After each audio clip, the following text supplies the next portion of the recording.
Waalaikumsalam warahmatullahi wabarakatuh. Kita memang perang suara kita. Perang suara dengan Pak Tukang.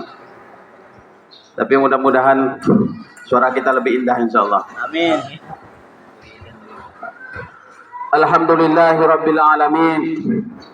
Wassalatu wassalamu ala asyrafil anbiya'i wal mursalin wa ala alihi wa sahbihi ajmain, amma ba'du. Saudara-saudariku dirahmati oleh Allah Subhanahu wa taala.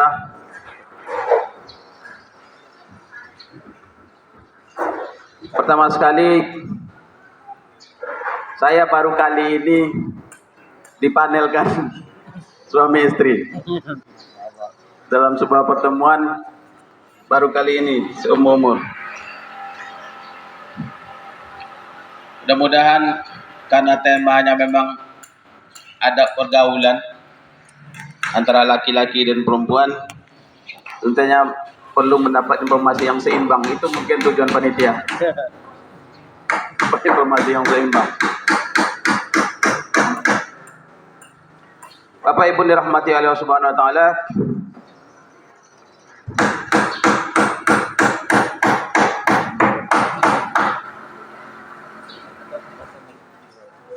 Akhir-akhir ini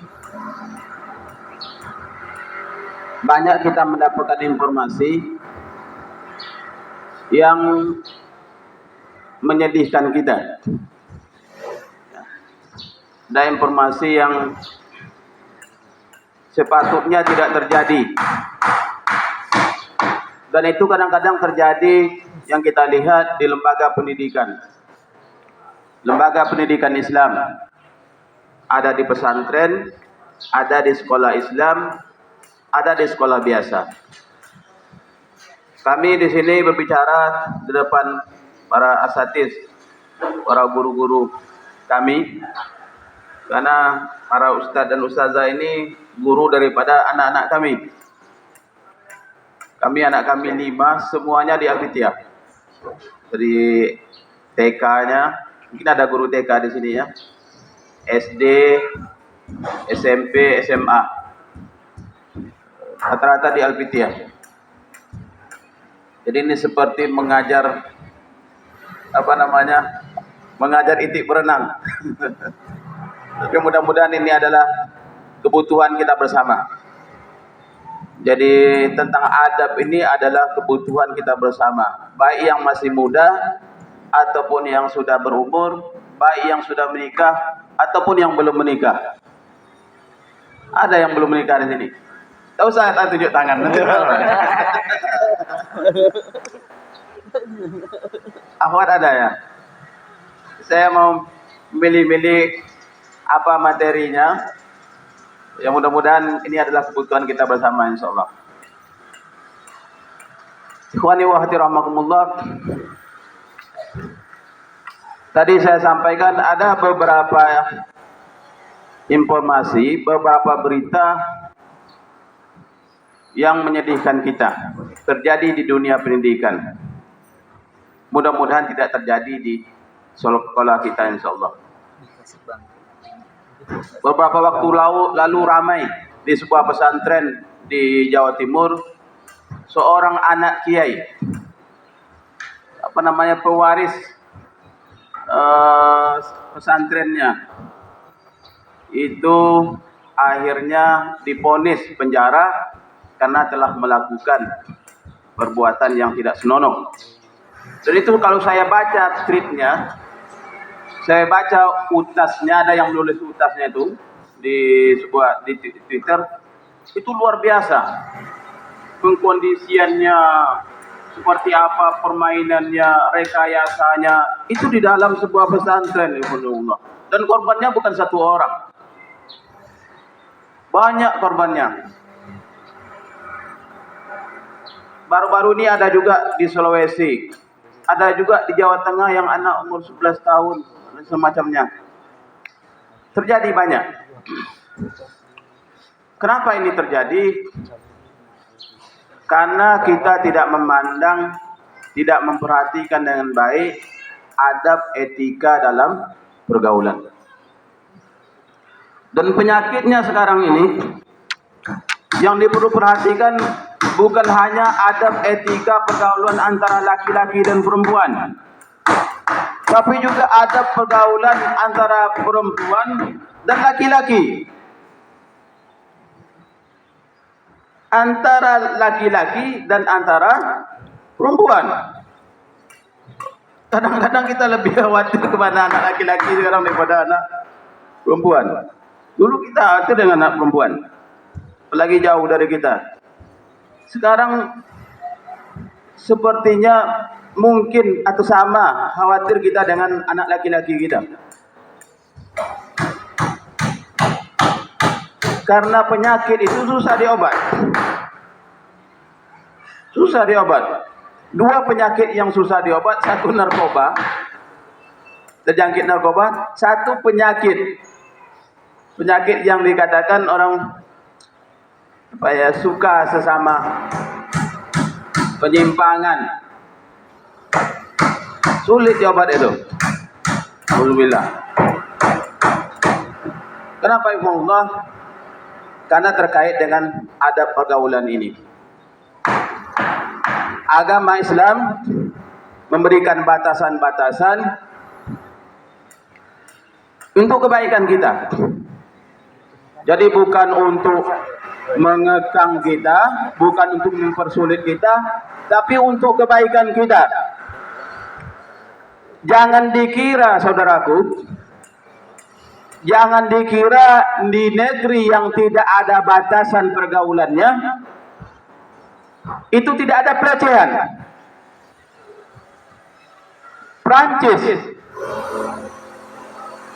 sebuah negara yang sangat liberal dan negara yang sangat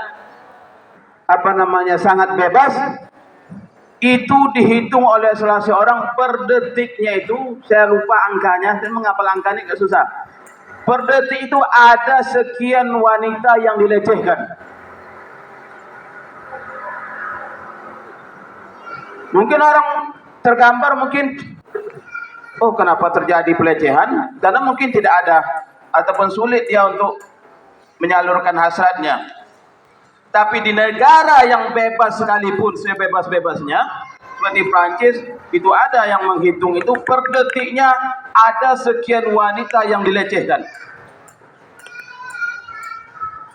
Bahkan beberapa negara yang dilecehkan itu bukan hanya manusia, yang dilecehkan itu hewan bahkan. Ada beberapa negara, coba antum Google nanti, ada beberapa negara yang melegalkan hubungan antara manusia dengan hewan ternaknya. Walaupun di Kanada itu dicabut kembali, tapi pernah terjadi pelegalan itu. Jadi jangan dikira nafsu ini, syahwat ini ketika dibuka dia akan terbatasi dengan sendirinya. Tidak. Karena dalam sebuah pepatah Arab dikatakan, ada yang dari pesantren modern Sindang, an-nafsu katifli syabba ala hubbi rodai wa in tabdilhu yanfatimu. Nafsu itu seperti anak bayi. Hawa nafsu itu seperti anak bayi. Syabba ala hubbi rodai. Kalau dibiarkan itu sampai berumur dia sampai TK, dia tentu akan menyusui. Seperti itu nafsu itu, kalau dipeturutkan dia akan nurut dia sampai kapanpun. Wa in tabtinhu yanfatimu. Tapi kalau kamu sapi anak itu, selesai dia. Begitu juga dengan hawa nafsu. Kalau diikuti, dia akan terus. Makanya jalan kemaksiatan itu biasanya tidak, stepnya itu bukan langkah awal. Kalau dalam bahasa Syauqi penyair itu faliqaun, berjumpa. Setelah berjumpa fabtisamun, senyum, fakalamun, setelah itu ngomong. Setelah itu apa? Setelah itu fawa'dun, dijanji untuk jumpa. Setelah itu apa? Berjumpa dia. Terjadilah hal-hal yang tidak diinginkan. Itu wala tattabi'u khutuwatis syaitan. Jangan mengikuti langkah-langkah, karena kalau langkah pertama diikuti, dia akan membuka langkah kedua. Langkah kedua diikuti, akan diikuti oleh langkah ketiga. Mungkin langkah pertama, apa kabar ustazah? Pakai ustazah pula. Kabar ustazah, apa kabar ukti? Dibalas, alhamdulillah. Balas sudah makan minum. Sudah pertanyaan, sudah. Maka tutup langkah pertama. Untuk kebaikan kita. Karena nafsu itu kalau diikuti dia akan, itu tidak pandang Allah. Baik yang sudah menikah, baik yang belum menikah. Anda katakan baik yang sudah menikah ataupun yang belum menikah. Cuma mungkin kalau orang yang sudah menikah, tentunya dia lebih mungkin bisa menjaga dirinya. Beda yang belum menikah. Maka kalau yang belum menikah diselesaikan cepat. Memang dalam agama itu diselesaikan cepat, itu solusinya. Apa solusinya? Selesaikan cepat. Ya ma'syaras syababi, man istata'a minkumul ba'ah falyatazawwaj. Wahai pemuda ini disampaikan. Pemuda dalam hadisnya pemuda. Man istata'a minkumul ba'ah falyatazawwaj. Barang siapa yang sanggup untuk menikah, maka hendaklah dia dipermudah. Permudah proses menikah itu, apalagi di sekolah kita, permudah. Dahulu kami di Mesir. Kami tidak menikah di Mesir, tapi dikenalkannya di Mesir. Saya terus terang, saya ke Mesir tahun 96, beliau 94. Senior saya, senior. Tapi istri ini dia dari sanawiyah, aliyah bahasa kitanya. Dia tidak ada aliyah di Mesir itu. Tingkatan sekolah itu di Arab itu tidak ada aliyah. Aliyah itu pendidikan tinggi. Aliyah tinggi ya, itu pendidikan tinggi, itu kampus. Yang ada itu i'dadiyah, ibtidaiyah. Ibtidaiyah dulu. Ibtidaiyah itu SD, habis itu i'dadiyah, habis itu sanawiyah, selesai.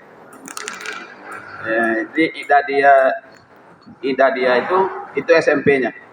Maka terjemahan syahadah dari Indonesia itu kan syahadah aliyah. Itu dirubah bahasa Arab itu syahadah sanawiyah.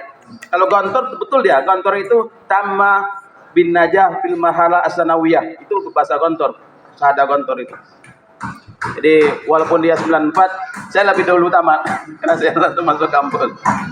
Allah. Kami tidak kenal. Saya 5 tahun di Mesir, tidak kenal. Pas mau selesai, saya datang ke Ustadz, saya mau menikah. Tolong ada yang siap menikah, tidak dibuat apanya, semacamnya. Akhirnya jumpa biodatanya, saya pikir ini ada rupanya orang di Mesir. Nah, tadi sampai di mana saya tadi ya? Dari mana tadi? Ada yang ingat tak? Nah, alhamdulillah. Jadi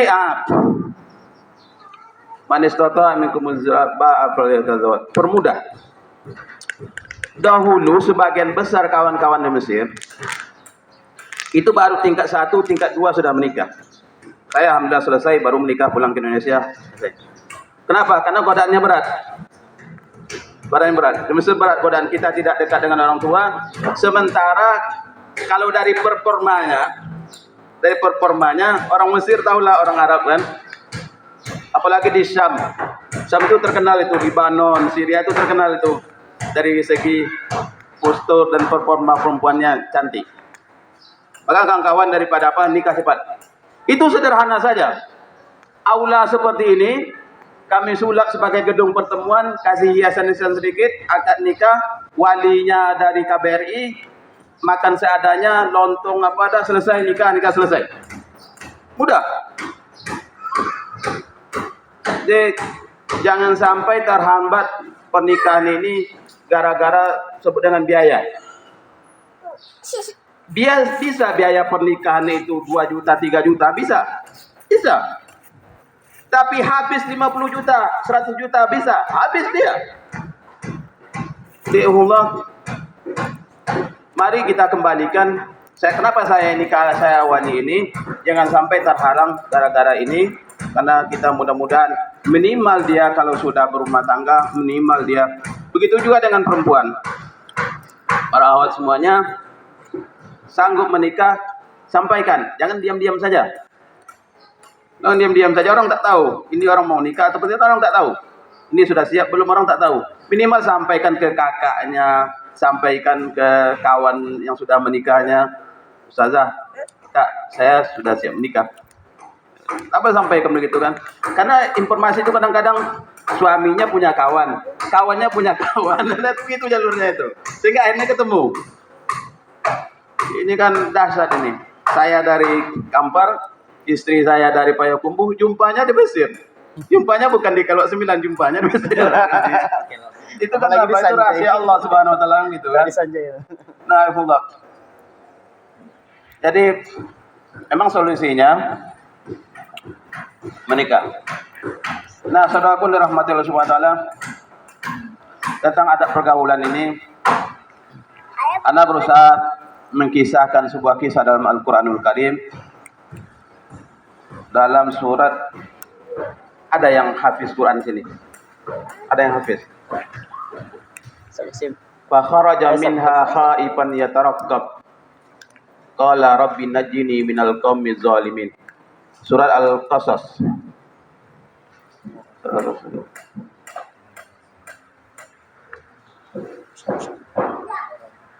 Akhwat, Mahat ada yang hafiz? Hafizah? Ada enggak? Hah? Hafiznya? Nanti kalau salah ayatnya dibenarkan.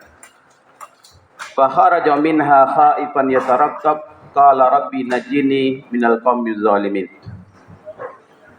Maka Musa alaihissalam dia keluar dari tanah Mesir dalam kondisi takut dan was-was. Qala rabbi najini minal qaumiz zalimin, ya Allah selamatkanlah aku dari kaum yang zalim. Apa kisahnya ini?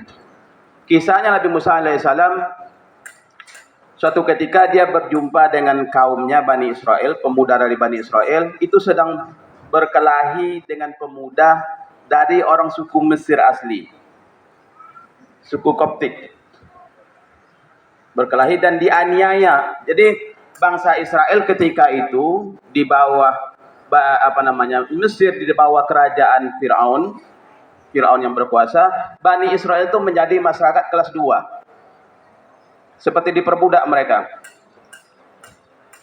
Maka Nabi Musa alaihissalam melihat orang dari kaumnya teraniaya, dia tolong pemuda itu.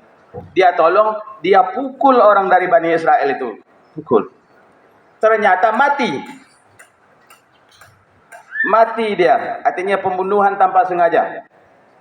Dan itu nanti di akhir kisah, itu Fir'aun selalu mengungkapkan itu. Kamu sudah membunuh satu orang. Kamu sudah membunuh satu orang.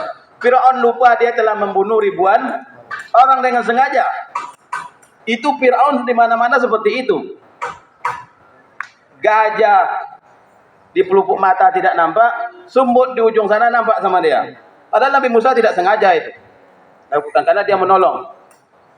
Setelah kejadian itu, Nabi Musa alaihissalam dengan rasa takut dan was-was, dia keluar dari tanah Mesir, takut dicari oleh Fir'aun dan bala tentaranya untuk untuk diadili, untuk di pengadilan waktu itu tidak ada tentunya yang adil.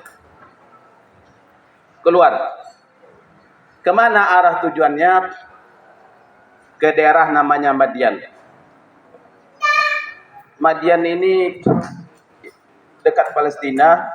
Ada yang mengatakan di daerah Yordania sekarang, daerah Madian.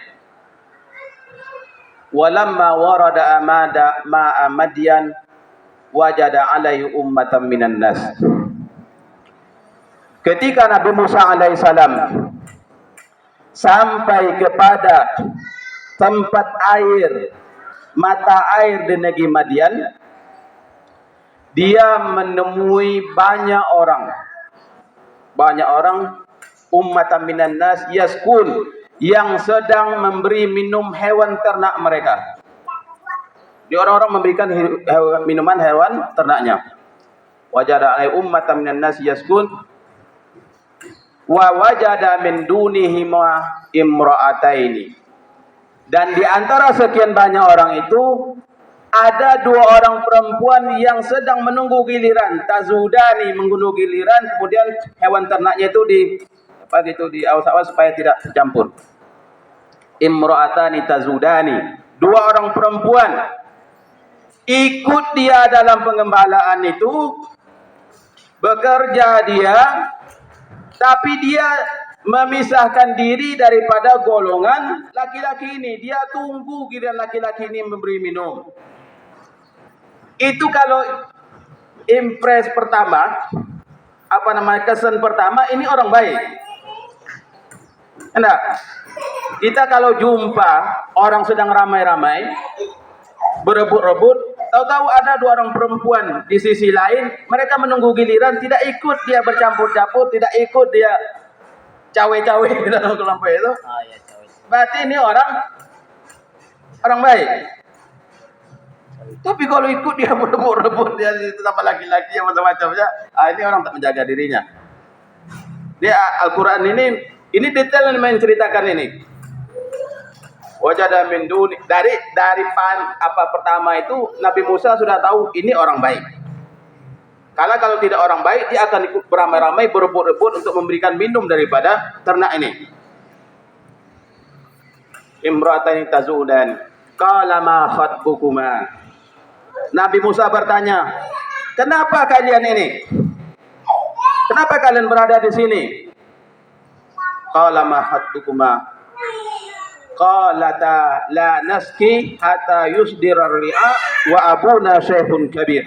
Apa jawaban keduanya? Dua orang perempuan ini, kami tidak bisa memberi minum hewan ternak kami hatta yusdirar ri'a, hingga para gembala ini selesai mereka memberi minuman ternaknya. Wa abuna syekhun kabir, sedangkan orang tua kami telah tua, telah syekh, tidak mampu dia untuk menjalankan tugas ini. Jadi Allah, kalau berdasarkan ayat ini, perempuan boleh berusaha, boleh saja. Boleh dia beraktivitas, boleh saja. Tapi dengan menjaga adabnya. Kalau kita lihat dia tadi, dia ikut. Gembala itu suatu hal yang di tengah padang pasir. Mungkin jauh dari pemukiman. Tapi dia menjaga dirinya. Dia tidak berbaur. Karena salah satu adab dalam pergaulan itu tidak bercampur baur. Oh, tidak berdua-duaan. Oke. Ini Ustaz ramai orang. Tapi ada kadang-kadang kondisi ramai itu seperti dalam kesunyian. Orang ramai, dia berdua. Memang dalam keramaian, tapi dalam keberduaan. Itu masalah itu. Tak hirau dia orang ramai. Yang penting dunia milik kita saja. Nah, itu yang berbahaya itu, Allah. Walaupun dalam keramaian, orang tidak hirau. Nah, kami tidak memberi minum sampai gembala ini selesai. Nabi Musa hanya itu pertanyaannya. Dan perempuan itu menjawab. Perempuan itu jawab. Nabi Musa bertanya, ma khatbukuma, kenapa kalian berdua ini? Dia jawab, la nasqi hatta yusdirar ri'a wa abuna syekh. Dia menjawab dengan jawaban yang logis, jawaban yang cukup, tidak berlebihan, dengan suara yang biasa. Kami tidak bisa memberi minuman sebelum orang selesai. Orang tua kami sudah tua. Artinya tahu kenapa, bukan, sehingga Nabi Musa tidak bertanya lagi, kenapa tidak bapak kamu? Tidak. Dia menjawab sehingga pertanyaan itu dianggap lengkap dan tidak butuh pertanyaan lagi. Allah. Boleh interaksi berbicara antara laki-laki dalam ayat ini? Boleh. Tapi sesuai dengan kebutuhan. Tidak berlebihan. Nabi Musa hanya bertanya, kenapa kamu? Tidak bertanya, nama kamu siapa? Tak ada urusan itu. Siapapun namanya, yang penting dia akan membantu. Dari mana asalnya, apa pekerjaannya, tak soal sama dia. Itu bukan urusan dia. Urusan dia ini ada orang yang nampaknya sedang kesusahan, apa masalahnya? Jadi kadang-kadang kita pertanyaannya 100, pertanyaan 100 sudah tanya segalanya, macam-macamnya, sudah tahu segalanya, baru bantu satu saja. Tidak. Fasaqo lahuma. Maka Nabi Musa alaihissalam fasaqo lahuma. Nabi Musa membantu meminumkan ternak daripada kedua orang perempuan ini. Apa setelah Nabi Musa membantu? Dia bertanya, lagi, di mana rumahnya dek? Tanya dia. Mana rumahnya? Ada nomor yang bisa dihubungi? Tanya dia. Nanti kalau ada perlu nanti ini nomor kontak saya, tak perlu dia. Fasaqalahuma, kasih minum ternaknya, summa tawajjaha ila zilli. Kemudian dia pergi ke tempat yang berteduh dan dia mengatakan, Rabbi inni lima anzalta ilayya min khairin fakir. Ya, dia pergi setelah membantu itu, dia pergi ke tempat yang teduh. Kenapa dia pergi ke tempat berteduh? Dia berdoa dia. Setelah melakukan kebaikan, pergi ke tempat yang teduh berdoa. Maka Allah ini ada juga apanya sedikit hikmahnya. Kalau mau berdoa, cari tempat yang baik untuk berdoa. Dan kapan berdoa itu? Setelah melakukan kebaikan. Setelah melakukan kebaikan, berdoa kepada Allah. Mudah-mudahan dengan sahabat, dengan wasilah kebaikan itu, Allah mengabulkan doa kita. Tapi cari waktu dan tempat yang baik untuk berdoa. Maka kalau dalam kisah-kisah orang sufi itu, kisah-kisah orang sufi itu, Allah, itu ada, kalau hari-hari panas begini, orang sufi itu, dia tidak minum air panas. Kalau minum air panas nanti, alhamdulillah, tapi alhamdulillah itu tak mantap. Tapi kalau air agak dingin sedikit, alhamdulillah panas. Itu alhamdulillah itu ikhlas. Itu cerita orang sufi. Tapi cerita orang kesehatan mungkin lain lagi, mungkin ya. Jangan minum air dingin waktu panas, itu lain lagi. Nah, maksud saya begini, kita pandai kita mencari momen yang tepat untuk mengadu kepada Allah. Coba kita lihat tadi, di ayat yang pertama itu, dia keluar dari Mesir seperti orang ketakutan, was-was dia dikejar oleh tentara Fir'aun, tidak punya keluarga, tidak punya pendamping, tidak punya sahabat, tidak punya pekerjaan, tak punya apa-apa, sebatang kara dia. Dia berbuat baik. Dia berbuat baik, menanamkan sebuah kebaikan. Wasaqalahuma, memberi minum, kemudian tawajjah ila inni Rabbi inni lima anzalta ilayya min khairin fakir. Ya Allah, aku sangat butuh dengan kebaikan yang Engkau turunkan. Ini doa ya Allah. Doa tidak meminta, ya Allah berikan saya keturunan, ya Allah berikan, doanya, ya Allah berikan saya pekerjaan, enggak, ya Allah saya sangat butuh dengan pertolongan-Mu ya Allah. Orang Mesir itu biasanya, orang Arab itu kalau meminta jarang minta, kasih saya uang itu jarang. Tidak ada dia kasih saya bantu, enggak. Dia bilang, ya Karim, ya Karim ya Rabb, ya Karim apa? Wahai yang maha mulia, ya wahai yang pemulia, wahai yang maha mulia. Artinya apa? Kalau orang mendengar, kalau dia merasa mulia dia akan kasih. Kalau tidak mulia berarti dia orang pelit itu. Dia hanya menggugah hati. Allah. Coba lihat, tidak berselang harinya, adab yang baik, perilaku yang baik, tidak berselang harinya, hari itu juga datang pertolongan dari Allah Subhanahu wa taala. Faja'at ihdahuma tamsi 'ala istihya'in. Setelah Nabi Musa berdoa, waktu itu juga beberapa saat setelah wanita itu berlalu, salah seorang di antara mereka datang kepada Nabi Musa dan mengatakan, faja'at ihdahuma tamsi 'ala istihya'in. Dan datanglah salah seorang dari dua perempuan itu kepada Nabi Musa berjalan dengan malu. Berjalan dengan malu. Ini perempuan yang baik. Dari cara berjalannya nampak dia ini orang yang menjaga kehormatannya.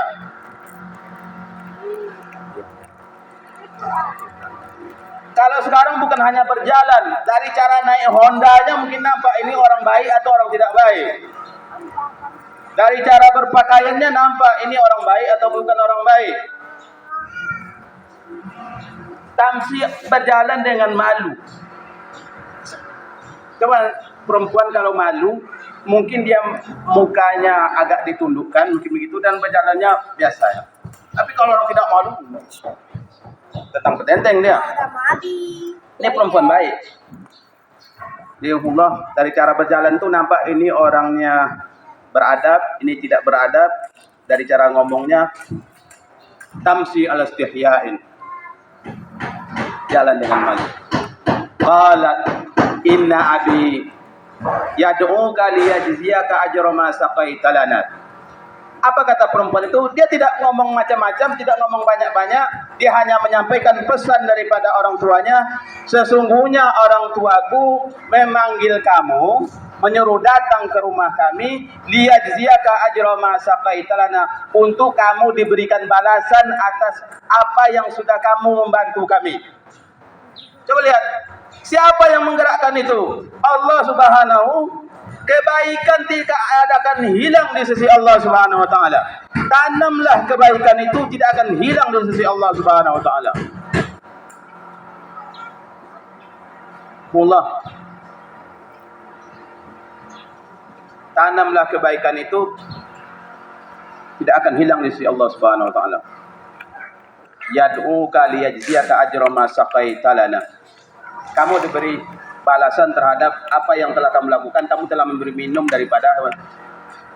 Ini kenapa orang tua daripada perempuan ini sampai terbestik hatinya untuk memanggil Nabi Musa. Dia tahu dari kesan pertama dia belum tahu itu Nabi Musa. Pemuda ini pemuda baik. Dia membantu tanpa banyak cakap, dia pergi, sudah selesai. Ini orang-orang baik. Orang baik ini. Kalau orang baik jangan disia-siakan. Ya, orang baik. Kalau dia tidak orang baik, mungkin dia sudah macam-macam bertanya ini apa semacamnya itu.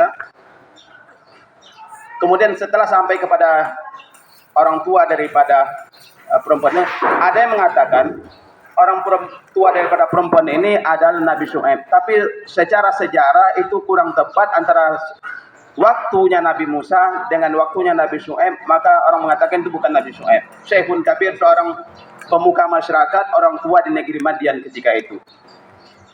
Apa yang terjadi setelah itu? Perempuan ini berkata kepada bapaknya, ya abati istajirhu. Coba lihat bahasa halus seorang wanita yang beradab. Ini tahu dia Musa ini orang baik.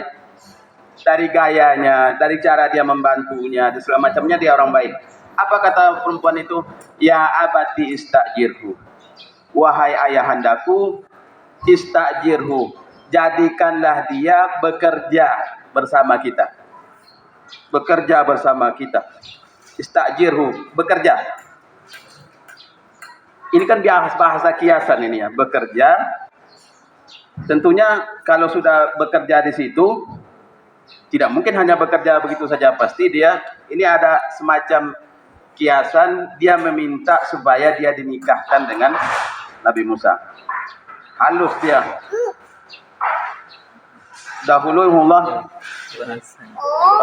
Dahulu kalau dalam bahasan fikihnya itu, kalau seorang wanita ditanya diam, itu ridho.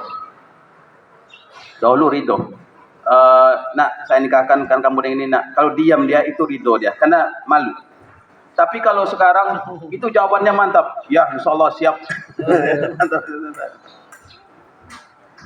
Karena ada dalam proses pernikahan itu minta izin ke anak. Siap. Nah, Allah ala kuliah. Istajirhu. Jadi dia bekerja sama kita. Inna khaira man istajarta al-qawiyul amin. Sesungguhnya orang yang bagus untuk kamu pekerjaan adalah orang yang kuat dan orang yang jujur. Dari mana dia tahu Musa ini orang jujur? Dia membantu dengan baik, tanpa neko-neko, sudah selesai. Berarti dia orang jujur. Nampak dia kejujurannya. Allah.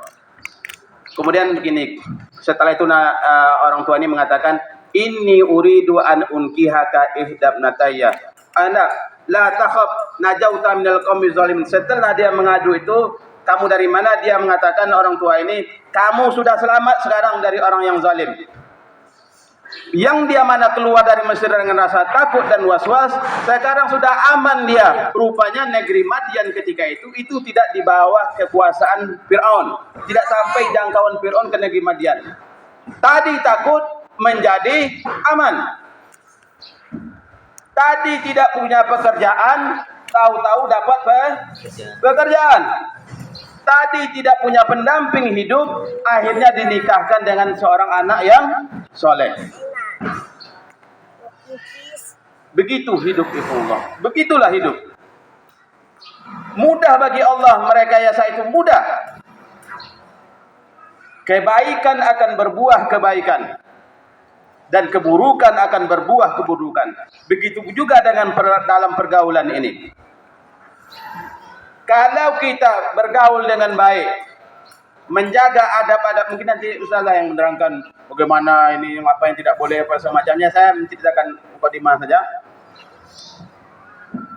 Kalau kita melakukan yang terbaik, insya Allah Allah akan jaga diri kita.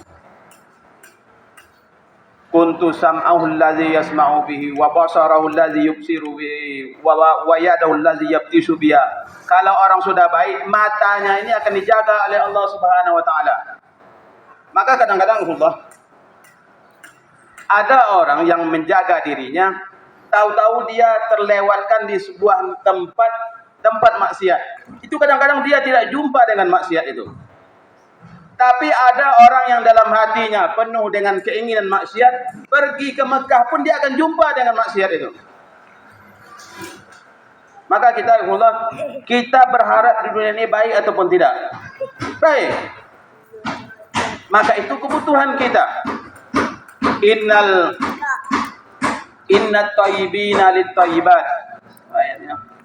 Wal khabisina lil khabisat. Sesungguhnya orang yang baik itu, perempuan yang baik itu untuk laki-laki yang baik. Sesungguhnya orang yang buruk itu untuk pasangan yang buruk. Itu sudah hukum alamnya seperti itu, ya Allah.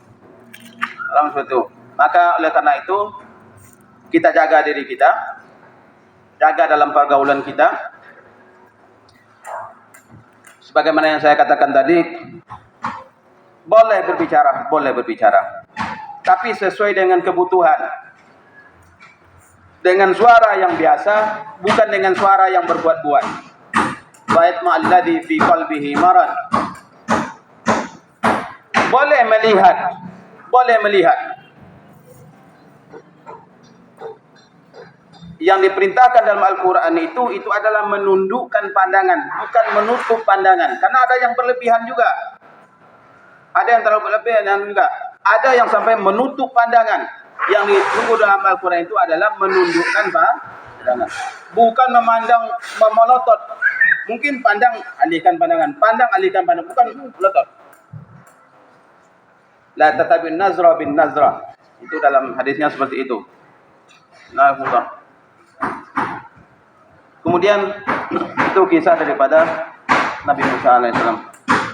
Mudah-mudahan ketika kita menjaga diri kita, Allah memberikan karunia-Nya, Allah memberikan kebaikan kita seperti Allah memberikan kebaikan kepada Nabi Musa alaihissalam. Ikhwanallah, dalam satu hadis disabdakan oleh Rasulullah SAW, ada golongan di akhirat nanti Allah akan jaga dia. Sab'atun yuzillahumullah fi zillihi yauma la zilla illa zilluh. Ada 7 golongan yang Allah akan jaga pada hari kiamat nanti. Salah satu golongannya adalah warajulun da'athu imra'atun zatu mansibin wa jamalin faqala inni akhafullah. Dan seorang pemuda laki-laki sehat jasmani, dia diajak oleh seorang perempuan yang cantik, memiliki mansab. Kemudian dia katakan, ini sesungguhnya aku takut kepada Allah Subhanahu wa taala. Itu diajak dia, bukan mengajak. Diajak dia oleh seorang wanita yang jamal, seorang wanita yang punya mansab. Faqala inni akhafullah. Dalam sejarahnya siapa dalam Al-Quran? Nabi Yusuf alaihissalam. Nabi Yusuf alaihissalam, ikhwanullah, dia diajak oleh istri penguasa Mesir ketika itu. Pasti cantik. Yang tidak penguasa saja cantik orang Mesir itu. Apalagi dia penguasa, istri seorang penguasa. Punya kekayaan, punya kekuasaan, punya segalanya. Tapi dia mengatakan, inni akhafullah, saya takut kepada Allah. Sehingga ancamannya apa? Dia di penjara. Allah. Apa dia katakan? Rabbi as-sijnu ahabbu ilayya. Saya lebih memilih penjara daripada apa yang mereka perintahkan aku untuk melakukannya. Tapi apa ganjaran dari Allah Subhanahu wa taala? Dia nanti dinaikkan derajatnya oleh Allah Subhanahu wa taala sehingga dia menjadi penguasa Mesir ketika itu. Mudah bagi Allah Subhanahu wa taala ketika kita punya niat baik dalam hidup ini, menjaga adab-adab khususnya pergaulan dalam hidup ini. Rahmatullah. Khusus di sekolah kita. Saya tidak tahu apakah di lingkungan kita ini, mungkin Ustaz Tato mungkin ya. Karena yang namanya norma itu sekarang dicatat orang. Ada namanya etika, itu dicatat. Dahulu di DPRD namanya Badan Kehormatan. Ketika ada yang melanggar etika, itu diproses di Badan Kehormatan. Sekarang dia menjadi Mahkamah Kehormatan. Mahkamah Kehormatan Dewan, MKD. Jadi mahkamah artinya apa? Sampai yang berbau etika itu sekarang bisa dimahkamahkan, walaupun dia norma. Maka untuk menjaga ini, saya rasa perlu juga di lingkungan kita, di sekolah kita ada semacam norma etika tertulis yang kira-kira bisa menjadi rujukan ketika ada pelanggaran ataupun ada yang mungkin yang tidak sesuai dengan norma tersebut. Nanti diproses, diberikan peringatan apa semuanya untuk menjaga karena memang Allah dalam masa Rasulullah SAW itu iman para sahabat sedang baik, tapi ayat turun berkaitan dengan aturan. Imannya baik tapi aturan tetap ada, sampai aturan tentang tentang meminjam ada, padahal sahabat imannya sedang baik. Ada aturan menulis pinjam meminjam, padahal imannya sedang baik. Walaupun dalam kondisi baik, aturan itu tetap ada supaya bisa menjaga keberlangsungannya ke depannya insyaallah. Ya Allah, sebenarnya banyak poin yang mau saya sampaikan, tapi karena kita ada dua ini dan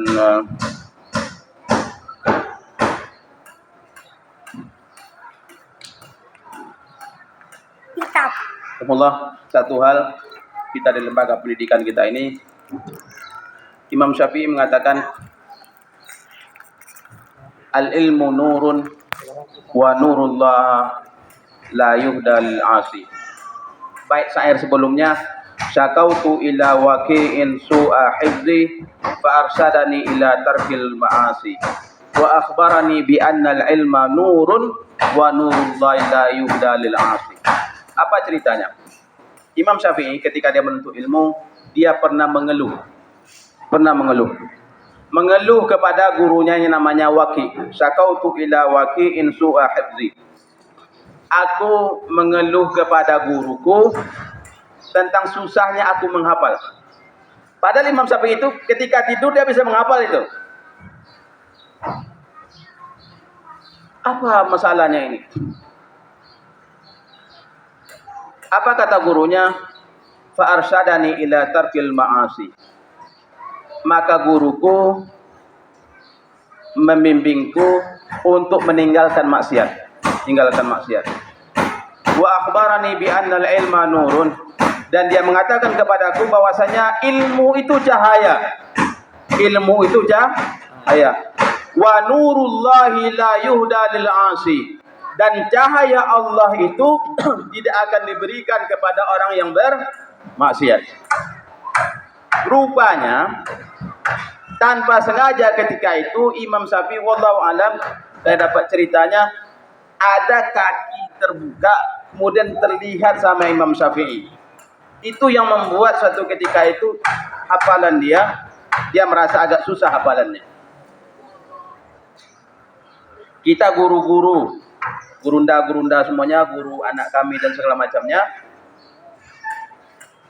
ada pasti hubungan antara perangai anak kita, antara sikap anak kita, anak didik kita dengan perilaku kita, bisa jadi Allah.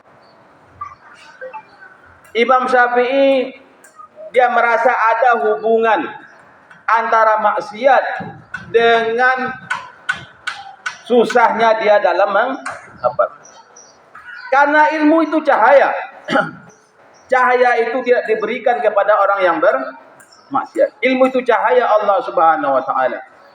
Jadi kalau ada anak kita dalam sulit mungkin diatur ataupun pergaulannya tidak baik, kita mungkin lebih dahulu kita introspeksi diri kita, karena kita ini adalah qudwah, kita ini adalah teladan bagi mereka. Seperti apa? Maka ada pepatah, guru kencing diri, anak kencing berlari, gitu kan. Ada juga dalam pepatah kita, tutwuri handayani ing ngarso mangun karso ing madiam kalau dia di belakang dia membimbing, kalau di tengah dia memberikan menenggang, memberikan ide, kalau di depan dia menjadi panutan. Ing ngarso sung tulodo. Nah, gitu bahasa Jawanya ya. Ing madyo mangun karso, kalau di tengah dia bangun karso, kalau sedang di belakang dia tut uri adayani, kalau di depan dia ingarso untuk dia menjadi teladan.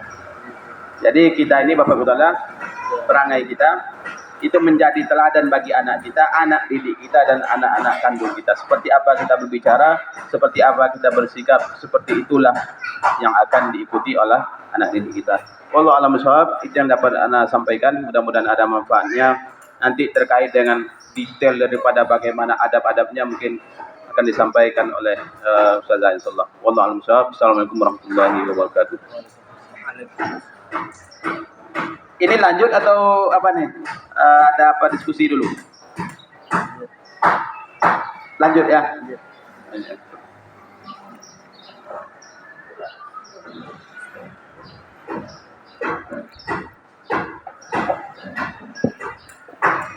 Bismillahirrahmanirrahim. Assalamualaikum warahmatullahi wabarakatuh. Waalaikumsalam warahmatullahi wabarakatuh. Alhamdulillah alladzi allafa baina qulubina fa asbahna bi ni'matihi ikhwana. Asyhadu an la ilaha illallah wahdahu la syarikalah wa asyhadu anna Muhammadan abduhu wa rasuluh la nabiyya ba'dah. Rabbi shrah li sadri wa yassir li amri wahlul 'uqdatam min lisani yafqahu qawli. Amma ba'du. Para terutama suami saya yang saya hormati, para asatizah semuanya, para guru Al-Fitiyah mulai dari TK sampai SMA ya. Kemudian seluruh hadirin yang bisa berhadir di masjid rumah Allah yang mulia ini. Alhamdulillah kita bisa bertemu di sini dalam SG ya istilahnya sekarang itu ya. Mudah-mudahan ini menjadi momen yang baik buat kita untuk sama-sama mentazkirah diri kita dan sama-sama saling mengingatkan satu dengan yang lainnya. Berselawat kepada Rasulullah Muhammad SAW wa barik ala Muhammad wa ala alihi wa sahbihi ajma'in. Assalamualaikum ya Rasulullah ya Habibullah.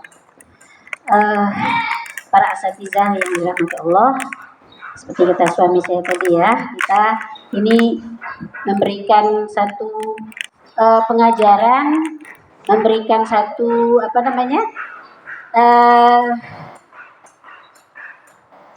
bimbingan kepada tentunya orang-orang yang membimbing juga gitu. Ngajarin itik berenang kata orang itu ya. Tapi apapun itu ya, rahimakumullah, Allah Subhanahu wa taala berfirman, "Fadzakir fa inna dzikra tanfa'ul mu'minin." Berilah peringatan karena sesungguhnya peringatan itu bermanfaat bagi orang yang beriman. Maka inilah kenapa ya pagi hari ini kita ketemu di sini untuk saling tawasau bil haq, tawasau bisabr, saling mengingatkan satu dengan yang lainnya, karena bagaimanapun kita ini adalah manusia, tempatnya mahallul khata' wan nisyan, tempatnya salah dan lupa. Siapapun kita, termasuk saya, ya, semuanya, gitu ya. Kita pasti ada kemungkinan. Ada khilaf, ada salah. Dan itu kita butuh orang yang mengingatkan. Terutama tentu di sini ya, ketika saya diminta untuk ada pergaulan. Tentu ini kita ngacak diri kita dulu. Ya. Kemudian sama-sama kita, insya Allah untuk saling mengingatkan. Kalau di sini ya tentu para ustaz-ustazah yang mengetahui karena yang menjalankan. Terus terang secara pengalaman saya nggak pernah menjadi guru juga dan tidak pernah juga bekerja di sebuah lembaga manapun, ya. Sering ada yang nanya ke saya, Ustazah ngajarnya di mana? Ustazah ada apa begitu ya, lembaga pendidikan atau apa? Saya bilang nggak ada.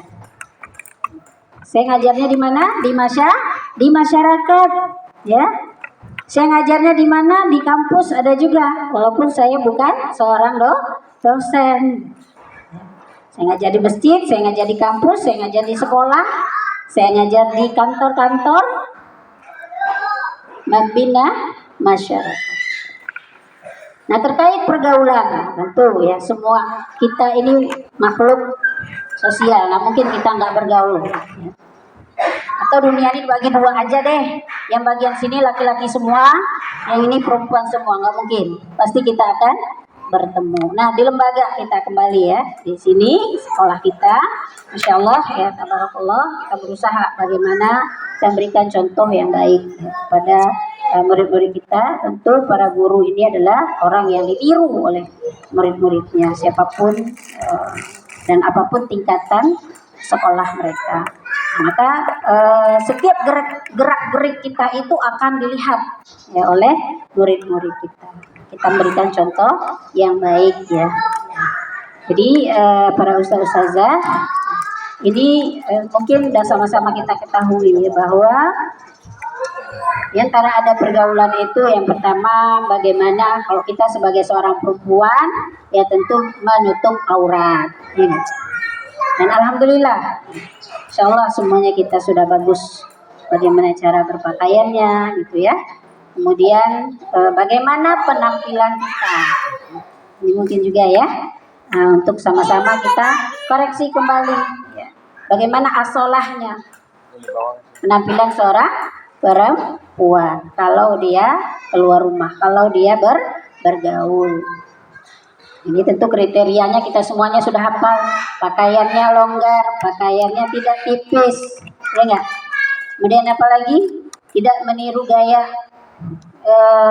orang kafir. Nah, ini jelas ya. Kemudian apa? Dari segi perhiasan atau menghias diri kita ya. Nah, atau dandannya lah bahasa kerennya gitu ya. Nggak boleh apa? Dandan boleh ya. Tapi tentu sesuai kebutuhan juga ya. Kalau kita cuma di sekolah, ya, tentu kita dandan seperti biasanya saja, ya, yang wajar-wajar saja. Ya bedak silahkan. Tapi lebih dari itu, kalau saya sih menyarankan tidak, ya. Kenapa? Karena sekolah itu campur, ya, ustadz dan ustazahnya. Jangan sampai nanti, nauzubillah min dzalik, kita memberikan atau bisa mempesona untuk orang lain. Nauzubillah. Nah ini kalau dari segi aurat, penampilan dan dandan. Mudah-mudahan ini sudah duduk semuanya ya untuk kita di sini. Kemudian berikutnya tidak berikhtilat. La yakhluwanna rajul bi imra'atin illa wa ma'ahu syaitan. Wa thalithuhuma syaitan. Jangan berdua-duaan, jangan berikhtilat. Nah, ini tentu di lapangannya kita yang sama-sama tahu ya. Jangan sampai ini terjadi. Kenapa? Karena setan itu sangat-sangat licik, setan itu sangat halus permainannya ya.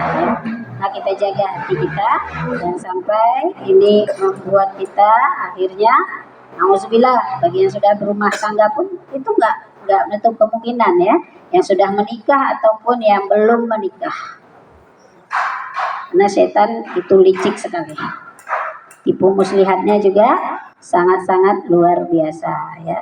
Jadi kita jaga jangan sampai kita berikhtilat. Tapi bagaimana nih kalau memang sekelasnya itu ada laki perempuan? Nah, ini bisa ditanggulangi lah ya bagaimana caranya ya. Kemudian berikutnya adab khusus ini untuk para ustazah ya. Jangan mendayukan suara ketika berbicara, dan berbicaralah memang ya hanya sekedar kebutuhan saja. Kalau ngobrol gimana? Ngobrol yang penting, kalau nggak ada nggak usah. Karena seperti kata Ustaz tadi, kalau udah nanya satu dijawab, nanti tanya lagi jawab, tidak akan selesai. Ya, tidak akan selesai.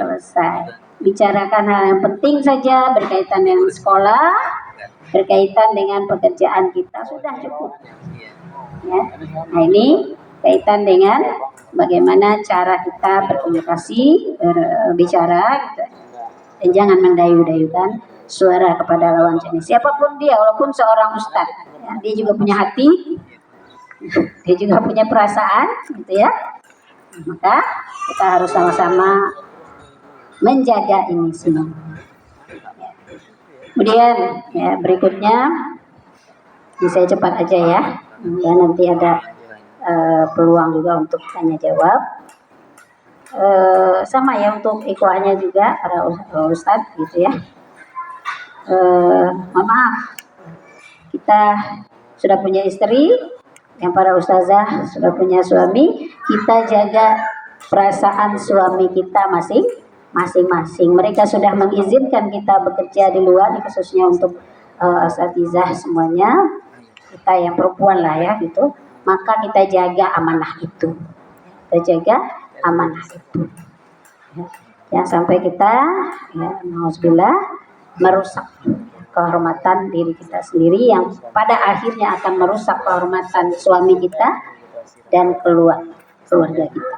Nah, para ustadzah yang dirahmati Allah Subhanahu wa taala, mungkin ini enggak berpanjang-panjang ya.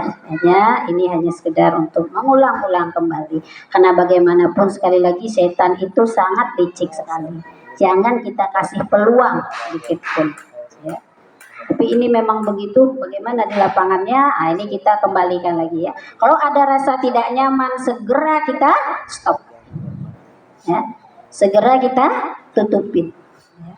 Baik itu perasaan kita, pikiran kita, segera kita stop. Ini terus terang ya. Ini kita media sosial juga sudah sangat terbuka, dan saya karena caleg ya mau nggak mau ya juga ikut di medsos ya Bu ya. Dan ini perlu bagaimana kebijaksanaan kita gitu ya untuk bisa menjaga semua hal lah. Dan seperti kata Ustaz tadi ya, ada juga Assalamualaikum Ustazah gitu. Kan? Hanya kabar. Saya jawab biasa. Tapi kalau udah makan Ibu, ini bukan urusan dia gitu kan. Ya sudah. Saya nggak akan tanggapi lagi dia. Ya. Awal-awalnya saya di Facebook juga itu semuanya umumnya perempuan. Ya. Karena sekarang kita sudah ya, artinya dituntut untuk membaur gitu ya, supaya untuk mencari dukungan sebanyak-banyaknya. Bismillah, saya niatkan semuanya untuk dakwah. Walaupun ternyata yang masuk itu macam-macam juga yang mengkonfirmasi, dan masih ratusan lagi laki-laki yang konfirmasi. Tapi saya nggak mau. Ya, kadang-kadang pernah juga ya salah saya konfirmasi, tapi saya nggak sempat baca profilnya gitu. Namanya ya Islami lah itu, insya Allah mah nggak ada apa-apa, rupanya orangnya nggak beres. Ini juga tentu kehati-hatian kita. Jadi sekarang dunia medsos kita sudah terbuka semuanya, ya silahkan ya. Tapi rambu-rambunya tetap harus kita jaga sebaik mungkin. Jangan sampai merusak hati kita, merusak pikiran kita. Ya. Dan satu lagi tentu ya tugas-tugas kita baik di rumah ataupun di sekolah itu juga cukup banyak. Jangan sampai medsos juga mengganggu aktivitas dan tanggung jawab kita di sekolah, di rumah dan lain sebagainya. Itu saja mungkin ya, Ustadz dan Asatidzah semuanya. Mohon maaf. Wassalamualaikum warahmatullahi wabarakatuh.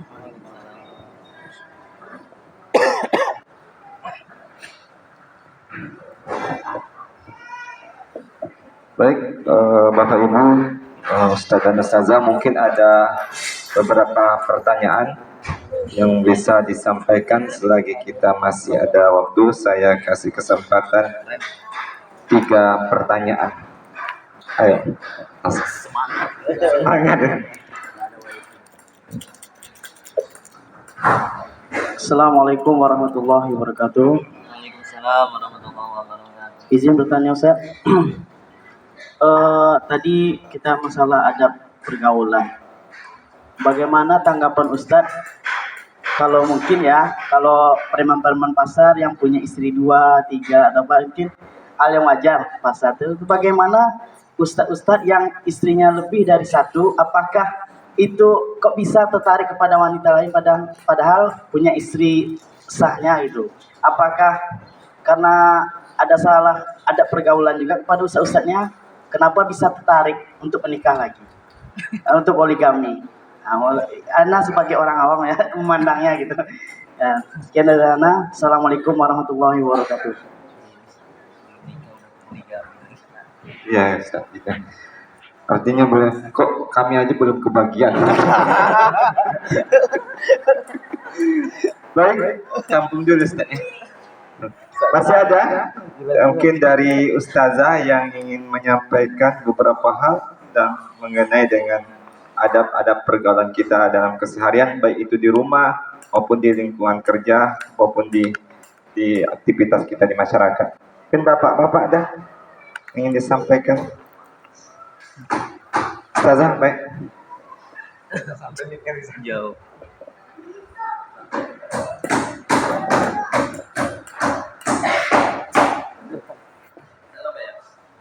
Di situ aja nak.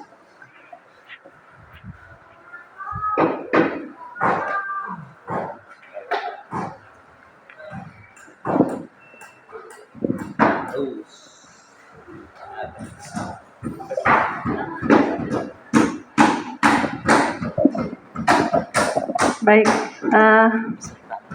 Assalamualaikum warahmatullahi wabarakatuh.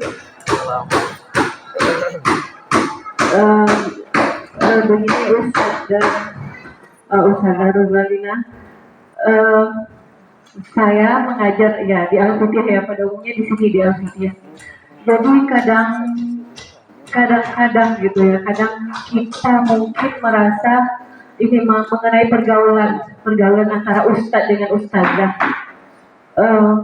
Mungkin kita tidak sadar antara ustadz dengan ustazah gitu. Kadang-kadang terlihat memang kita kebablasan gitu maksudnya ustazah. Kalau kita sendiri yang bergaul, kita tidak nampak gitu. Apabila teman kita yang begitu, oh ternyata tidak bagus ya dilihat gitu. Pergaulan misalnya dalam bercanda, atau kadang kita partner itu ustadz dan ustazah gitu kan, dalam satu ruangan ada ustadz dan ustazahnya, kebetulan anaknya tidak ada, itu kan apa juga. Bagaimana kita sebenarnya tidak apa-apa di dalam, tidak ngapa-ngapa, cuma dari segi pandangan kenapa ya ustadznya di situ, padahal kita sedang mengerjakan tugas masing-masing gitu. Apakah yang Anda pikirkan ini bagaimana pendapat Ustadz dan Ustazah Rozalina mengenai yang Anda pikirkan ini? Rasanya sejauh mana sih pergaulan antara Ustadz dan Ustazah di sekolah ini supaya tidak terjadi kesalahpahaman gitu, tidak, karena kata Ustazah tadi kan kita harus menjaga karena kita sudah punya suami dan kita sudah punya istri, harus menjaga hati suami dan istri kita. Menurut Ustadz dan Ustazah Rozalina, bagaimana kita menjaga perasaan itu? Terima kasih. Assalamualaikum warahmatullahi wabarakatuh.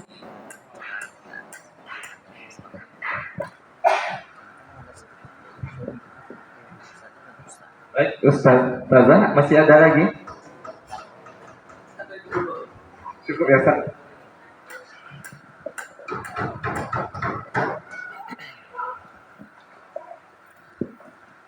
Baik. Pertanyaannya berat-berat ya. Pertama tadi, kalau mungkin bukan ustaz, itu ada semacam apanya, rasionalitasnya mungkin dia untuk berpoligami gitu ya. Kalau ustaz kenapa? Ikhwanirahumullah, Allah Subhanahu wa taala menurunkan ayat Al-Qur'an itu untuk semua umat manusia. Dan Allah mengetahui tentang tabiat dan fitrah daripada manusia itu. Allah mengetahui tentang tabiat dan fitrah manusia. Terkaitan dengan kebutuhan, dengan perasaan dan segala macamnya, Allah Maha mengetahui. Maka ayat yang berkaitan dengan itu, terkait dengan sebut dengan ayat berkaitan dengan poligami dan segala macamnya, itu berlaku untuk semua. Berlaku untuk semua dan diatur untuk semua. Dan dalam sejarahnya banyak para sahabat radhiyallahu anhum. Saya tidak tahu Abu Bakar itu berapa orang istrinya, Umar berapa orang istri, Utsman berapa orang istrinya. Nabi sallallahu alaihi wasallam diketahui. Artinya apa? Terkait dengan ini, hukumnya bisa mubah, bisa wajib, bahkan bisa haram. Ini terkait dengan apa ini ya? Haram kapan? Kapan terjadi haram? Kalau dia memang tidak mampu dia untuk melakukan itu, dia melakukan, maka itu haram. Mubah kapan?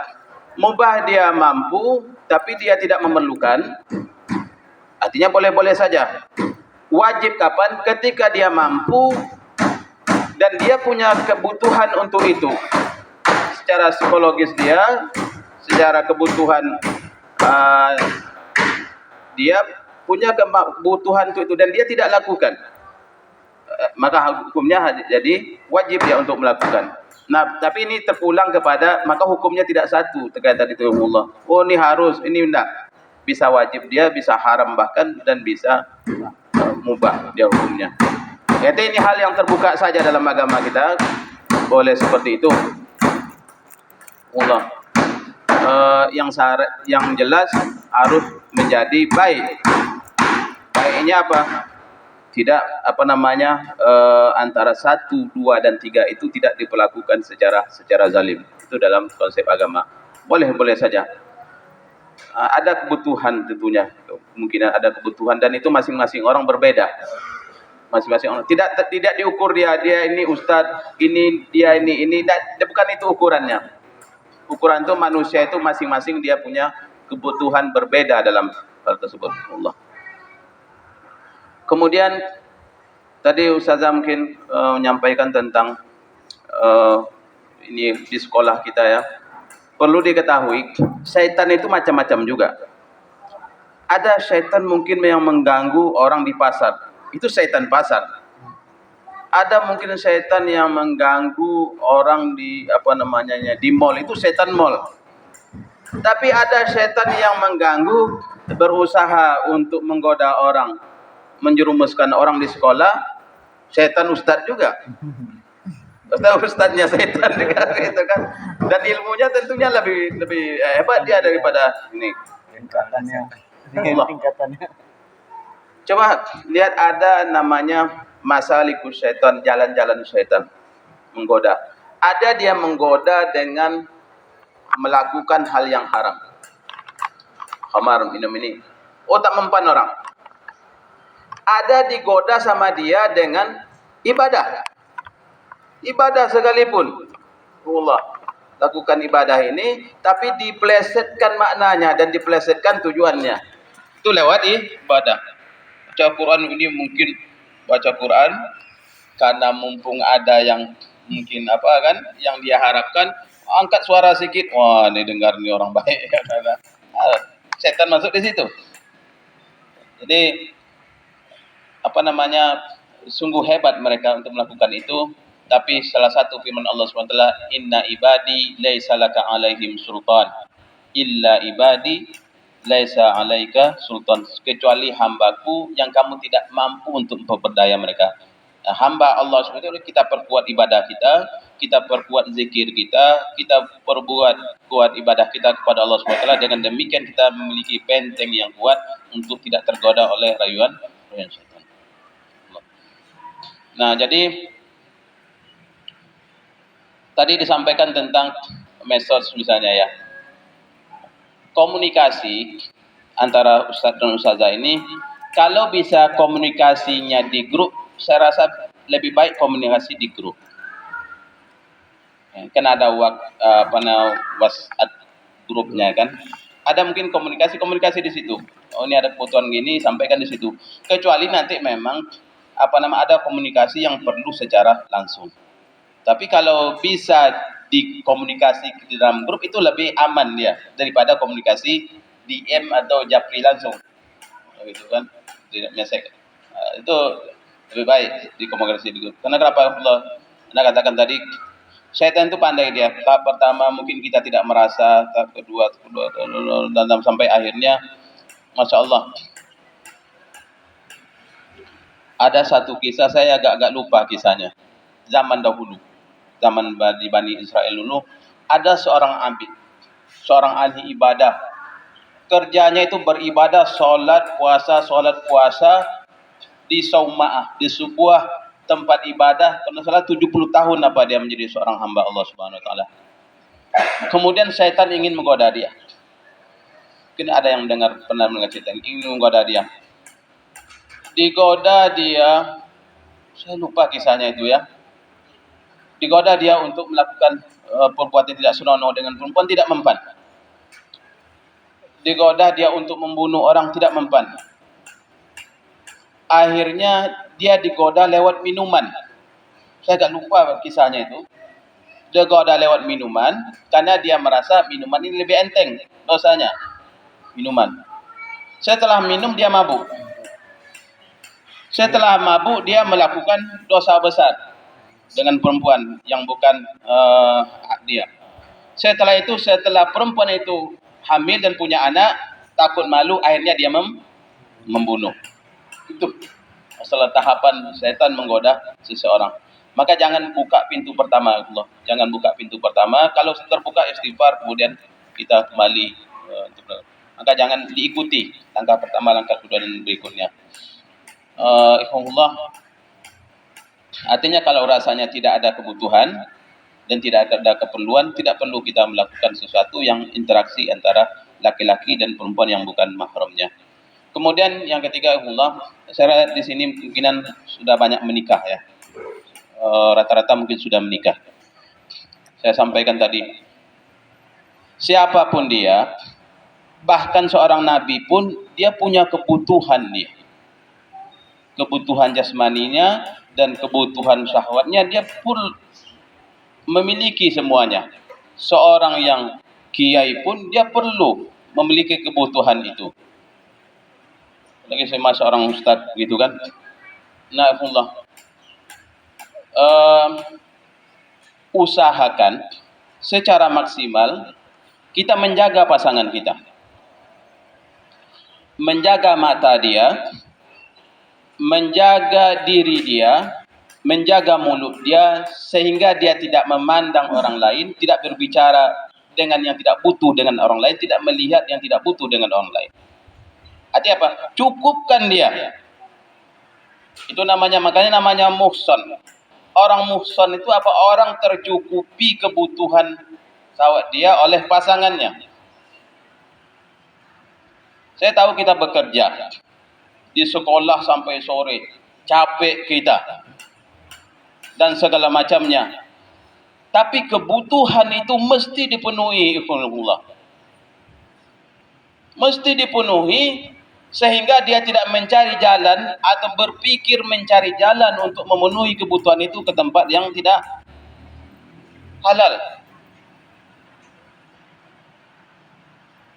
Ya, antum punya keluarga, punya istri, punya suami, saya punya istri, punya suami. itu mesti dipenuhi dengan baik. Anda katakan dipenuhi dengan baik, bukan hanya sekedarnya saja. Sebab kalau sekedarnya saja nanti tidak puas. Apabila tidak puas, dia akan bercita-cita, dia berpikir dia untuk mencari mana jalan yang akan memuaskan dirinya. Nauzubillah. Allah. Walaupun kita capek sekalipun, tapi pasangan kita mungkin tidak capek dan dia perlu, maka itu sedekah itu. Dalam hadis Rasulullah katakan, wa fi bud'i ahadikum sadaqah. Dan salah seorang di antara kamu mendatangi istrinya itu sedekah. Kata sahabat, ya Rasulullah, sedekah wahai Rasulullah. Iya, kata Rasulullah, kalau dia taruh di tempat yang haram maka dia menjadi haram. Kalau dia taruh di tempat yang halal itu menjadi sedekah. Allah, satu kisah yang pernah Anda sampaikan juga, Allah. Suatu ketika ada seorang sahabiat namanya Ummu Salamah. Ummu Sulaim atau Ummu Salamah. Ummu Salamah kalau tidak salah ya, saya mudah-mudahan tidak salah. Ummu Salamah ini dia menikah dengan seorang laki-laki namanya Abu Ayyub, kalau tidak salah Abu Ayyub. Lahir seorang anak. Anak itu sudah cukup besar, remaja, ditimang-timang. Akhirnya anak ini sakit. Dan Abu Ayyub ada keperluan dia untuk keluar meninggalkan negerinya. Beberapa hari di luar, akhirnya tiba datang masanya Abu Ayyub pulang ke rumah. Sebelum Abu Ayyub sampai di rumah, meninggallah anak dia tersebut. Yang bersama Ummu Salamah meninggal sebelum Abu Ayyub sampai di rumah. Apa kata Ummu Salamah kepada tetangganya, kepada keluarganya? Jangan kasih tahu suami saya bahwa anak saya meninggal. Anak itu ditaruh di kamar, dibaringkan, tutup. Suaminya datang, ketuk pintu, Assalamualaikum. Sebelum suaminya datang, dia mandi dengan baik, kemudian pakai pakaian terbaik. Allah, usahakan di rumah pakai pakaian yang terbaik, yang layaknya ya. Jangan kalau kita keluar rumah ke sekolah pakai pakaian yang terbaik, di rumah pakai pakaian yang tidak terbaik, paling tidak terbaik. Habis itu pakaian masak goreng pula. Habis goreng telur masih pada bau telur. Ya, Pak. Itu hilang perasaan dibuatnya itu. Ya Allah, hilang perasaan yang dulu sebelum sampai di rumah ada perasaan, sampai di rumah ini bau telur, hilang perasaan itu. Ya Allah. Dan itu mengganggu keharmonisan dalam rumah tangga. Jadi Muslim ini dia pakai pakaian terbaik, layak dia menerima apa kedatangan daripada suaminya. Kemudian dia sudah masak, dia tahu suaminya dari luar, lapar dia. Masak yang ada di rumah, masak. Karena laki-laki itu Allah dua saja. Apabila perut dia kenyang dan di bawah perutnya selesai dunia itu. Ya. Tapi kalau perutnya lapar, sakit kepalanya. Kalau sakit kepalanya nanti omongannya tidak jelas itu. Yang salah sedikit jadi besar-besar, jadi marah-marah dia. Maka dua itu saja, kenyangkan perutnya, kenyangkan di bawah perutnya. Ya Allah. Jadi dihidangkan makanan, duduk dia situ Ummi Sulaim, dihidangkan minumannya, ambil piringnya, cuci tangannya, makan bersama-sama. Begitu hendaknya istri bagaimana dia memperlakukan suami, karena itu kunci keharmonisan dalam rumah tangga. Dahulu di kampung-kampung orang memanggil suaminya itu apa? Kalau di kampung saya orang memanggil suaminya itu tuan. Dia manggil tuan. Begitu dia memuliakan suaminya. Dia tuangkan air minumnya, dia ambil air cuci tangannya, dia cuci tangan sendiri, ini air ambil sendiri. Dapur nanti saya rice cooker bawa sendiri ya. Mana rumah tangga itu? Tentu dia lebih senang nanti makan di luar. Di rumah makan datang pelayannya apa perlu lagi Pak, apa minum apa. Senang dia. Senang di luar, tak senang di rumah, celaka rumah tangga jadinya. Jangan sampai suami kita lebih senang dia makan di luar karena dilayani dengan baik oleh pelayan daripada makan di rumah. Iya enggak nih? Ibu. Ada dia. Saya bukan curhat ini, saya menyampaikan hati bapak-bapak. Awaknya kalah bola. Jangan bangga ibu, oh suami saya sudah makan di luar, jangan bangga. Di luar ketemu siapa dia? Saya marah atau apa ini? Saya tahu saya ini. Ya. Jadi Ummi Sulaim dilayan suaminya. Kan dia setelah kenyang suaminya, tentunya sebagai seorang suami istri, dia ajak suaminya dengan baik.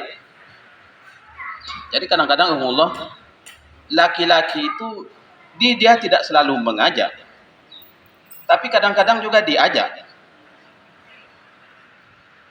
Dia kadang-kadang mencoba juga. Artinya ada yang namanya hubungan suami istrinya, ada ada yang namanya timbal balik begitu ya. Timbal balik. Tidak pasif.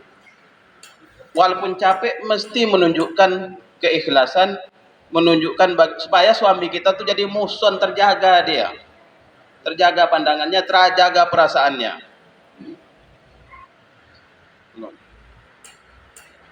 Apa yang terjadi?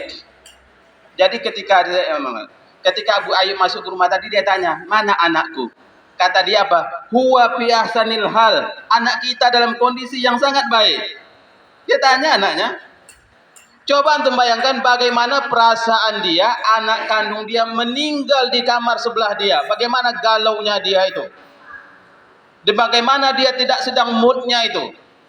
Kalau ada yang perasaan capek dari sekolah tidak mood, dari kerja tidak mood. Bagaimana dia tidak moodnya perasaan dia itu. Anak dia mati di kamar samping dia. Karena dia tahu suami dia datang dari perjalanan. Pasti dengan perasaan yang menggebu-gebu, lama tidak jumpa dengan istrinya. Kalau itu diputuskan, selesai, habis seleranya. Dia tidak mau mengganggu selera suaminya. Dia tutup dulu berita itu, dia katakan huwa fi ahsanil hal, dia dalam kondisi yang baik-baik saja. Habis makan, sebagai seorang suami istri berhubungan dengan baik. Kemudian setelah selesai itu semuanya, dia mengatakan, wahai suami indah, wahai suamiku, bagaimana pendapatmu jika seseorang meminjamkan sesuatu kepadamu dan sekarang dia ingin mengambil pinjaman tersebut, amanah tersebut? Suaminya langsung ingat anaknya. Mana anak saya? Anak saya sudah diambil oleh yang meminjamkannya. Anak kita sudah diambil itu di kamar sebelah. Masya Allah, setelah yang kamu lakukan semuanya, makan kita, kemudian melakukan hubungan dan segala macam, kamu katakan anak kita meninggal. Agak kesal dia. Allah. Besok paginya berjumpa dengan Rasulullah SAW. Rasulullah SAW tersenyum. Apa kata Rasulullah? A'arastum al-lailah. Apa kalimatnya? Atau artinya a'arastum al-lailah. Kalian malam tadi bulan madu ya, kata Rasulullah. Artinya dia melayani suaminya seperti malam bulan pertama, malam bulan madu. Itu tidak mood itu. Tapi dia jaga, dia tahan hatinya demi menjaga perasaan suami. Dan Rasulullah puji itu. Rasulullah katakan, a'arastum al-lailah. Kalian malam tadi berbulan madu ya, kata Rasulullah. Jadi dilayani seperti orang malam bulan madu oleh istrinya. Masya Allah. Ini seorang istri yang baik, istri yang soleha. Bagaimana dia menjaga daripada perasaan suaminya. Maka Bapak Ibu saudara yang punya suami, yang punya istri, diperhatikan ini sehingga suami kita dia tidak perlu dia berbicara yang tidak perlu dengan orang selain kita. Tidak mencari-cari dia cari-cari mencari-cari apa alasan, mencari-cari data, mencari-cari apa istilahnya untuk bicara dengan orang lain atau berpandangan dengan orang lain. Tidak, karena dia cukup dengan kita. Allah. Kira-kira bisa dipahami ini? Atau perlu saya jelaskan lagi? Cukup saya rasa ya. Saya rasa. Jadi Allah ihsan, cukupkan pasangan kita, cukupkan suami kita. Kenapa ini kayaknya saya lebih berat ke perempuan? Karena laki-laki itu dia berpikir lain, karena dia punya celah untuk solusi kan gitu kan? Punya solusi dia apa? Tidak satu dua, tidak dua tiga dalam pikiran dia gitu. Kalau perempuan kan tak boleh. Iya enggak, ibu-ibu? Ibu-ibu ya enggak? Laki-laki akan berpikir kalau dia tidak dicukupkan oleh pasangan, dia akan berpikir, oh kalau gitu kan boleh dalam agama saya. 1, 2, 3, 4 boleh dalam agama saya gitu kan. Nah, kalau ibu-ibu tidak mau itu terjadi, maka cukupkan suami kita dengan diri kita. Allah. Kadang-kadang yang terjadi itu bukan dia dengan orang lain itu lebih cantik, bukan kadang-kadang. Allah, ibu-ibu, masalahnya bukan pakaian itu cantik tidaknya pakaian, tapi bagaimana orang yang memakai pakaian itu, bagaimana pandangan dia, bagaimana bahasa mulutnya, bagaimana bahasa tubuh dia, itu kadang-kadang yang lebih menarik seseorang. Kadang-kadang kita heran juga, ini ada orang istrinya cantik sekali, kok tahu-tahu dia bersama orang yang kayak jauh sekali dia. Karena kadang kecantikan itu bukan hanya dari fisik saja, dari pembicaraannya, kehalusan bahasanya dan segala macamnya, sikapnya, gesturnya dan segala macamnya, itu yang membuat dia nyaman. Maka buatlah senyaman mungkin, semampu kita, tentunya kita tidak sempurna, tapi semaksimal mungkin yang bisa kita lakukan agar pasangan kita merasa nyaman dan cukup dengan kita. Saya rasa itu, Bapak Ibu Taala, tahu saya hanya menyampaikan aspirasi saja. berdasarkan apa namanya informasi-informasi yang saya dapatkan. Saya juga konsultan saya menerima konsultasi dari orang lain. Ustaz, saya sebenarnya tak mau Ustaz, apa namanya dengan orang yang sekarang, saya tak mau sebenarnya, tapi beginilah kondisinya. Saya katakan beginilah kondisinya. Dia ceritakan begini semacamnya. Saya kira itu wallahu a'lam bishawab. Ada tambahan?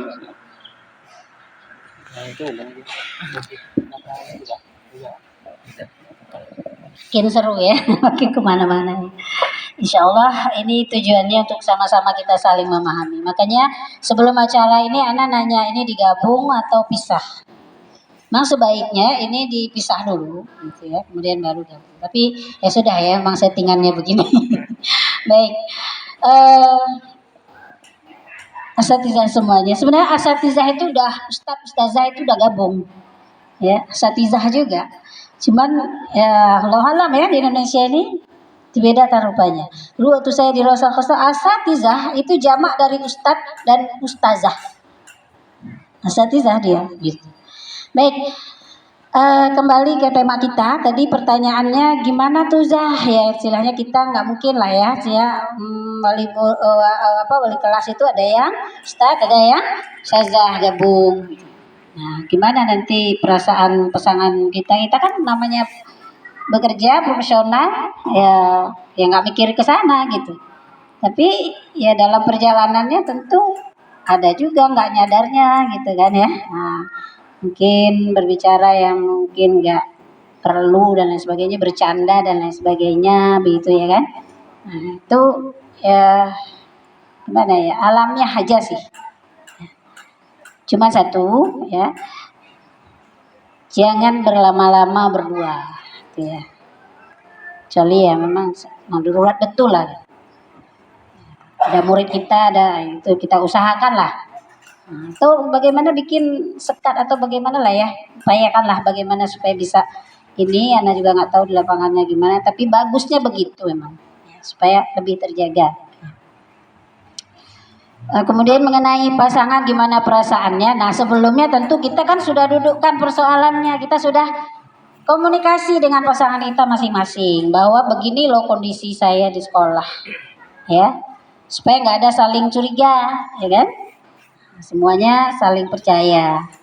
Tapi tentu dalam perjalanannya masing-masing saling mengingatkan. Ya. Jangan diem aja, misalnya dilihat, oh kok istri saya begini, diem, tegur baik-baik, ya kan? Itu juga istri lihat suaminya dalam bekerja, ada mungkin agak dekat sama perempuan atau bagaimana, diingatkan. Karena Allah, ya. Satu memang perasaan kita yang gak enak, yang kedua karena Allah. Kalau memang sudah ada yang dilanggar, jangan kita takut untuk memberi taunya, memperingatkannya. Jadi kalau saya peringatkan nanti dia begini monggo dan lain sebagainya, enggak. Ya. Karena Allah. Kalau memang sudah ada yang dilanggar secara syariat, kita kasih tahu, ya, dengan cara-cara yang baik, gitu ya, dengan kata-kata juga yang baik. Ya, gimana caranya? Tentu kita masing-masing pasangan tuh beda-beda ya cara ngomongnya, ya. Ada yang memang sudah belak-belakan ngomongnya, ada yang masih harus dijaga gitu susunan kata-katanya, ya karena masing-masing kita beda lah gitu. Maka ya sudah, ya itu kita masing-masing harus tahu batasan syariat, itu yang pertama. Kemudian ketika terjadi hal-hal yang kita nggak sukai, jangan diam, ya. Nah, lama-lama nanti jadi kesel, jadi jengkel, lama-lama mohon maaf kalau untuk perempuan itu nggak gampang gitu. Kalau udah jengkel sama suaminya, kemudian suaminya mendatangi dia, itu dia juga nggak bisa lah pokoknya gitu ya. Harus ditenangkan dulu hatinya. Ya, harus di apa ya, istilahnya ngobrol dulu ya, atau ya istrinya curhat dulu, begitu memang itu. Itulah perbedaan laki-laki dan perempuan ya. Jadi kita harus sama-sama saling memahami ya, satu dengan yang lain. Nah, kemudian ya seperti kata Ustadz tadi, khususnya ini mungkin untuk kita yang perempuan gitu ya. Kalau memang suami sudah kasih kode gitu kan, udah kita siap, ya kita siap.